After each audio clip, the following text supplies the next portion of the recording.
Hi, my name is Philip Morley and welcome to my shop. In this class, we're going to build this stool. So I'm just going to go over some of the details about it and what you should expect from this class.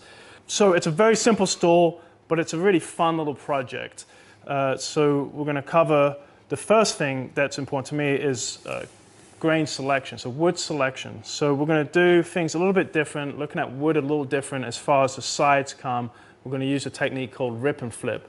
What that's going to allow us in this piece is to get really nice straight grain like this. So this is an ash one that we'll be building. It's very stable and I like the aesthetic of it. It's very clean and it doesn't take away from the overall design.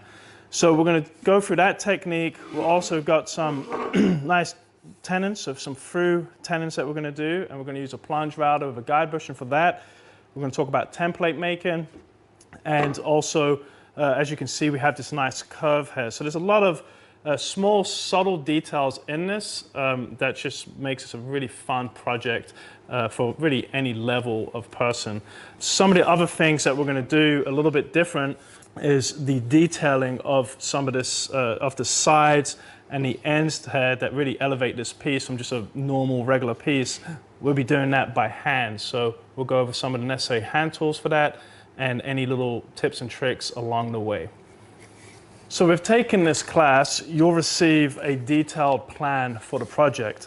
What you should expect from this plan is obviously all the necessary drawings for you to lay out and be able to create the templates with every measurement that you can think of, and also a detailed cut list. One thing I will point out too, as far as the lumber goes, it is designed for to utilize an 8/4 board, but again, that's kind of optional, and we'll get into that more later on, and I'll explain why I like to use 8/4 for this project, but you could use 4/4, because you'll find out everything is pretty much 3/4 inch thick, except for the top slats. So once you have this plan, there's a couple of options. I've mentioned the templates a few times. So here's a side template. You'll notice these mortises look huge, and they are, because this is not the actual mortise that will be in the piece. This is for the guide bushing. So this is really designed for a 5/8 OD guide bushing. Most routers can use the universal type. A lot of people know it as a porter cable design. So you'll need a plunge router to be able to do this. And we'll explain like the method of how to cut these. It's a little time consuming, but it's very accurate because you're always using the same template. So the option number one is you can go to Philip Morley Furniture /templates. And I actually offered these templates to purchase. But if you don't want to do that, we'll go through and explain how I would lay out this and how I would create it. I'm probably not going to necessarily go through and actually show that, but I will give as much information as possible so that you guys feel comfortable about creating this template. It's pretty simple, but there are a few steps that you're going to have to do to make sure you're accurate with it and it comes out the way you want. So once you have those templates, that's really going to be your first thing, is you're going to create those templates, and then you're going to start selecting the lumber and going through the cut list and really familiarize yourself with that cut list. It is a simple project, but there's a lot packed into this, a lot of fun, cool techniques. You got the mortises, you got dados, you got profiling, flush trimming. There's a lot in this little tiny package. So really familiarize yourself with that cut list. That way you're less likely to make a mistake. And always make a couple extra parts, because mistakes are inevitable. It happens. That's how we learn.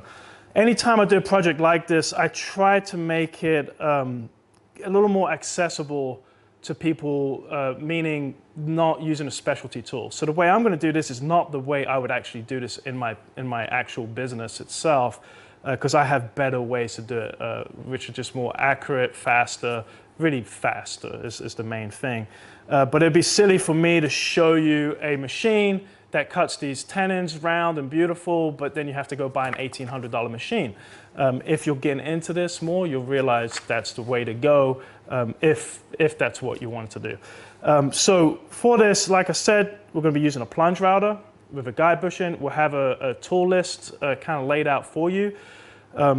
Yes, you got the milling, the typical milling machines, the joiner, the planer, the bandsaw, the table saw, the dado stack. So there's a lot of machines here, but you don't have to do it necessarily this way. If you're already comfortable with hand tools, you can definitely, plane this down. Not what I want to do. I've had to do it in the past, but you can plane this down. You're going to see, this is a pretty wide board. I think it's technically 11 inches wide is what it needs to be. You may only have an 8-inch joiner. So how do you join an 11-inch wide piece on an 8-inch joiner? So I'll talk about stuff like that and try to give you more information than just building this the way I can with my tools, and try to think about people that may not have a 16-inch joiner like I do.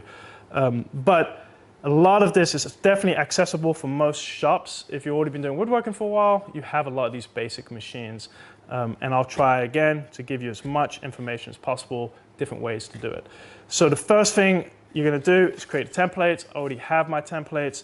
And so now I'm really going to start getting into the actual lumber selection, explain a little bit about that to you, and show you the whole method of rip and flip.